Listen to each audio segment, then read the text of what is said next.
Alors, un ennemi implacable. Plus qu'une mélancolie, elle est un trouble grave et qui souvent empêche celle ou celui qui est victime d'assumer ses tâches quotidiennes. De quoi on fait allusion? On fait allusion à la dépression.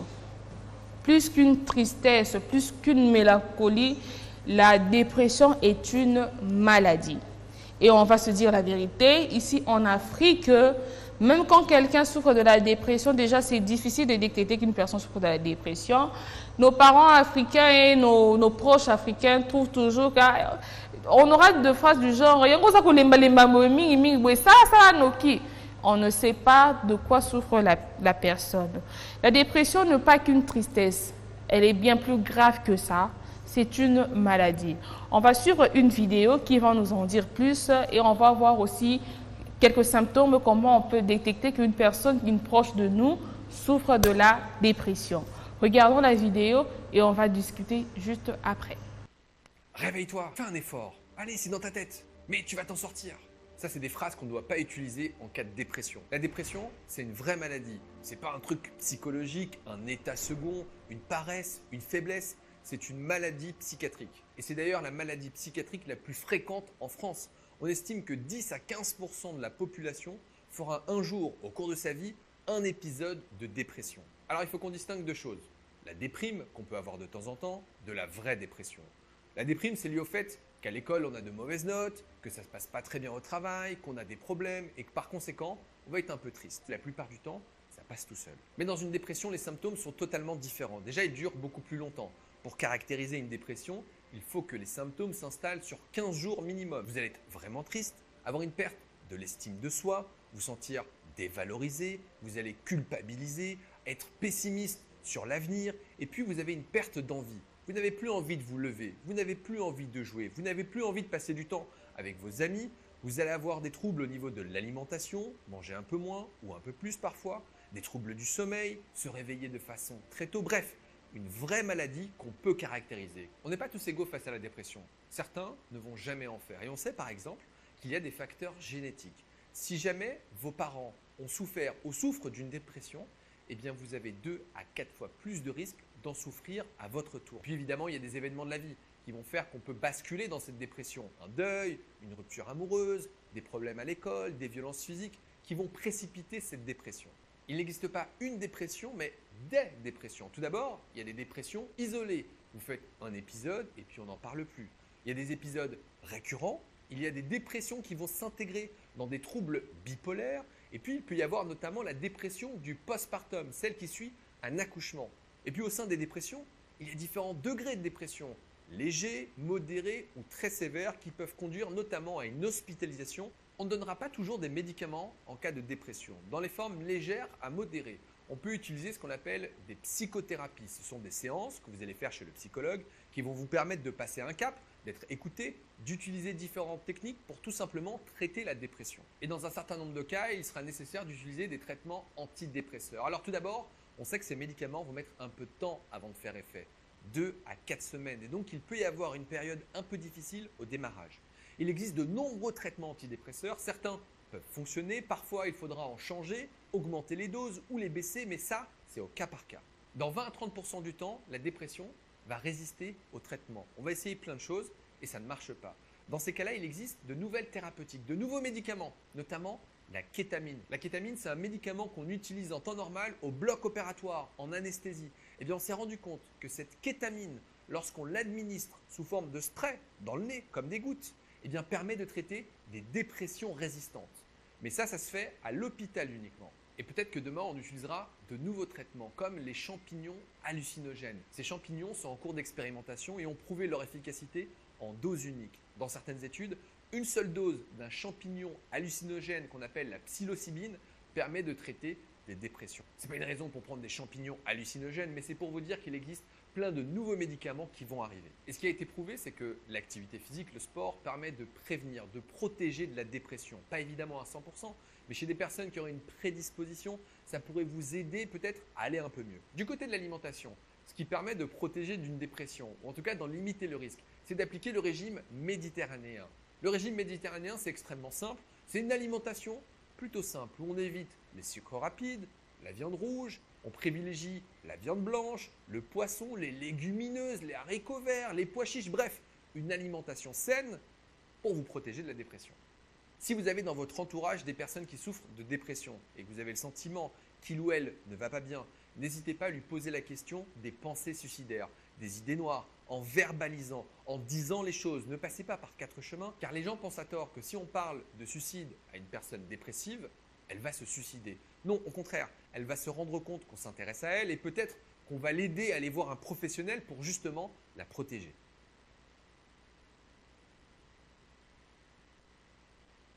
Merci beaucoup Amos pour cet élément, pour cette vidéo. Le docteur a parlé pas mal de traitements. Il a parlé de ce que c'est la dépression et ce que ça n'est pas. Est-ce que l'on devrait dire à une personne dépressive, est-ce que l'on ne devrait pas dire? Parce qu'il faut faire attention, sinon on risque d'accentuer son état ou encore de pousser la personne à bout. Et on voit même la dépression peut pousser au suicide, ce qui n'est pas agréable à entendre, ce qui n'est pas encouragé. Alors, on va encore sur une autre vidéo et puis on va discuter directement dans l'ensemble. On va voir comment on peut identifier que quelqu'un est dépressif. C'est le moment du bon conseil du docteur Jimmy Mohamed. Alors aujourd'hui, Jimmy, vous nous parlez de dépression. Alors déjà, la dépression, on en parle souvent, mais est-ce que c'est si fréquent que ça? Oui, la dépression, c'est très fréquent. Une personne sur 5 fera une dépression au cours de sa vie. Ça représente 300 millions de personnes dans le monde et près de 10% des Français. Les femmes sont un peu plus touchées que les hommes. Et l'OMS estime qu'au XXIe siècle, ce sera la première cause de handicap devant les maladies cardiovasculaires. Alors justement, comment on fait la différence entre une dépression et puis une petit coup de blues passager? Ça arrive à tout le monde. C'est vrai qu'il n'y a pas une, mais des dépressions et elles ne sont pas toutes exprimées de la même façon. En revanche, il faut distinguer le coup de blues classique où on peut parfois être un peu triste, avoir un peu de déprime du vrai syndrome dépressif. Le vrai syndrome dépressif est caractérisé par des symptômes qui durent au moins 15 jours, c'est le minimum, et qui sont marqués par une humeur triste. Le fait de ne plus avoir envie, c'est très important. La perte d'envie est vraiment un élément clé.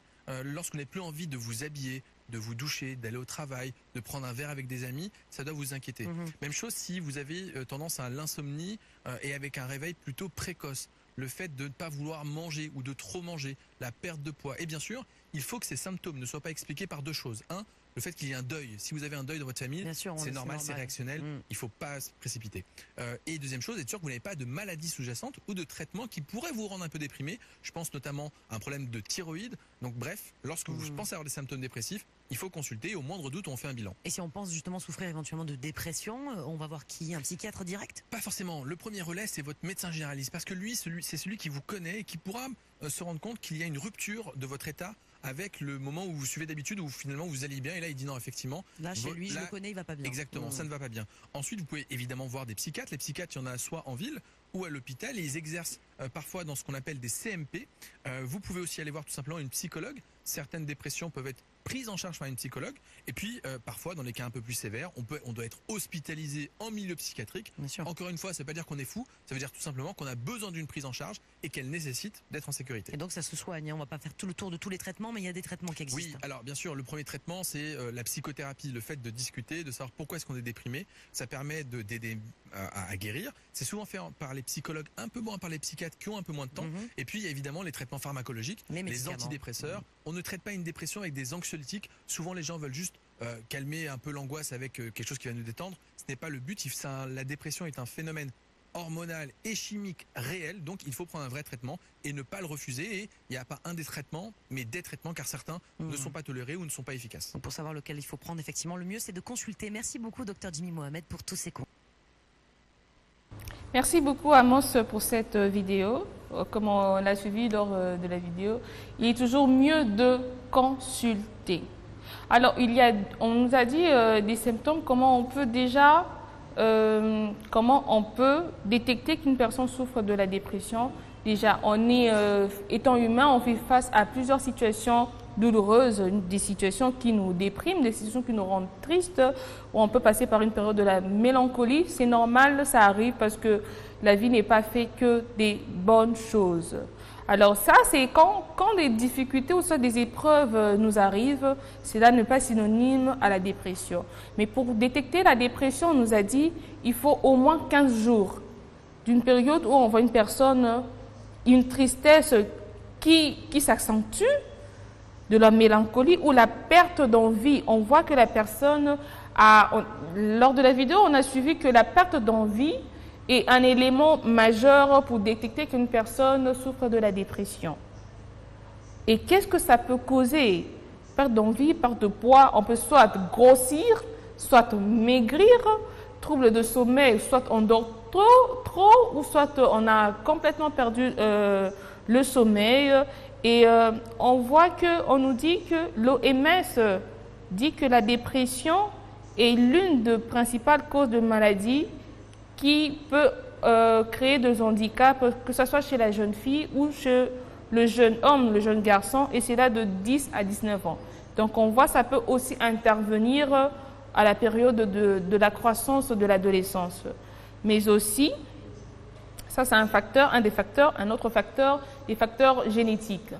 Donc si on a un parent qui a souffert de la dépression, on a plus de chances que cela nous arrive aussi. Mais sans oublier que les facteurs de la vie au quotidien n'est pas facile. Nous vivons des périodes très difficiles aujourd'hui et ça peut aussi contribuer à précipiter cet état, cette maladie de dépression. Alors, il y a des dépressions par phase, par moment, où ça peut s'arrêter. Il y a aussi des dépressions qui peuvent se prolonger, voire des années. On n'arrive pas à se remettre et c'est aussi possible. Et des signes comme une personne peut se replier sur soi-même, de troubles de concentration, de troubles de mémoire, des pensées ou des actions suicidaires sont des choses vraiment à faire très très attention quand on remarque cela envers l'un de nos proches ou une personne qui nous entoure. Alors on a suivi au début de la première vidéo qu'il y a des choses à ne pas dire à une personne dépressive. Donc, il faut faire vraiment très, très attention avec notre manière de converser avec une personne qui est en pleine dépression parce que cela peut signifier autre chose que ce que nous voulons transmettre comme message. Alors, il faudra vraiment faire très, très attention. Mais en cas de dépression, qu'est-ce que l'on peut faire? Quel sera son kit anti-déprime? Qu'est-ce qu'on peut... Et ça dépend d'une personne à une autre, mais il a conseillé en tant que médecin lors de la vidéo, il faut favoriser le poisson. Il faut favoriser la viande blanche, pas la viande rouge. Il faut une alimentation saine, manger beaucoup plus de légumes, ça sera très très très important pour une personne qui souffre de dépression. Mais aussi, pourquoi ne pas avoir les numéros des personnes qu'on aime bien? On sait qu'on aime cette personne, on a confiance à cette personne, cela pourra remonter quand on n'a pas de morale, cela pourra nous aider à avoir le moral. Écouter des chansons positives, écouter des chansons que nous aimons, pas des chansons parce que ça arrive de fois, on a envie de nous remettre vraiment dans le mood d'une tristesse profonde. Et ça, c'est pas une chose à faire parce que ça ne nous aide pas. Ça ne va pas nous aider à nous sortir de ce gouffre que peut nous enterrer, que peut nous mettre la dépression. Alors, pour ceux qui sont croyants, pour ceux qui sont chrétiens ou peu importe vos croyances, pourquoi ne pas lire des livres sacrés?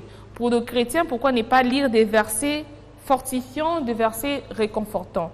Ça sera aussi une façon de lutter contre la dépression et sortir de cette situation déprimante. Se rappeler aussi des objets, aller aux endroits que nous aimons, des endroits qui peuvent nous détendre, ça sera aussi une bonne chose. On peut aussi tenir un journal où on écrit ses pensées positives ou même les bons moments. C'est remémorer les bons moments qu'on a passés avec des personnes que nous aimons, un entourage sain, ça sera une très bonne chose. La vie nous met toujours face à des situations difficiles, on l'a vu tout au début de l'émission, mais on devrait avoir un état positif pour faire face à ça. Sinon, si on reste dans le gouffre, on peut aussi y perdre la vie. Alors pour ces personnes-là qui souffrent des dépressions, nous sommes de cœur avec vous. Nous voulons que vous puissiez vous sentir bien. Nous vous proposons aussi des chansons qui pourront vous mettre dans un bon mood, qui pourront vous faire plaisir et faire en sorte que vous puissiez retrouver le moral. Alors, nous qui sommes de la famille, on doit faire très attention à ce que nous disons. On aura l'impression on veut réconforter quelqu'un, or ça a un effet contre-productif. Et on ne va pas atteindre l'objectif qu'on s'est fixé de réconforter la personne qui nous est chère. Alors, faire très attention. Pourquoi ne pas non plus demander qu'est-ce que veut la personne? Des fois, on ne sait plus ce que l'on veut dans la vie. On perd l'essence, l'objectif, le but même de la vie. Quand on passe par ce moment de turbulence, on peut aussi demander, écouter attentivement ce que l'on nous dit par rapport à cette personne, ce qu'elle dit, ce que dit la personne.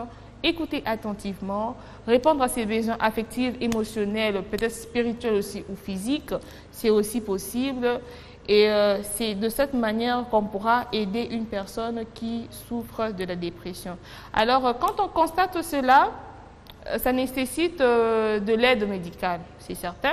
Mais est-ce qu'on peut aller directement chez un psychiatre? La réponse est non, parce que ça va dépendre. On peut toutefois consulter notre médecin généraliste. On peut consulter parce qu'il va savoir ce qui va avec nous et ce qui ne va pas.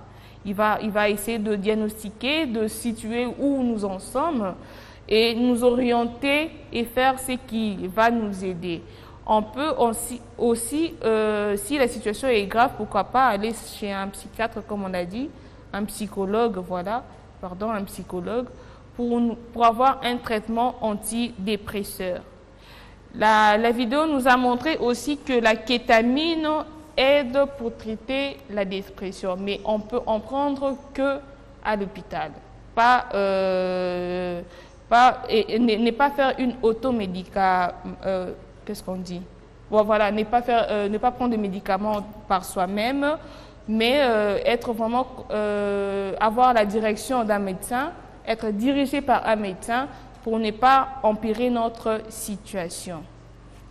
Voilà quelques éléments que nous avions préparés pour vous par rapport à cette situation, par rapport à l'émission. Et c'en est tout pour l'astuce. On a vu ce que la dépression est et ce qu'elle n'est pas. On a vu qu'est-ce que l'on doit faire et ce que l'on ne devrait pas faire, et comment aider un proche qui fait face à la dépression.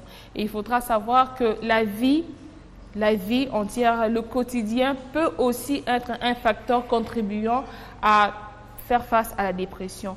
Et aussi, si un de nos parents a eu à souffrir par rapport à la dépression, ça sera un facteur génétique pour que nous puissions avoir la dépression. Voilà, c'en est tout pour la rubrique astuces.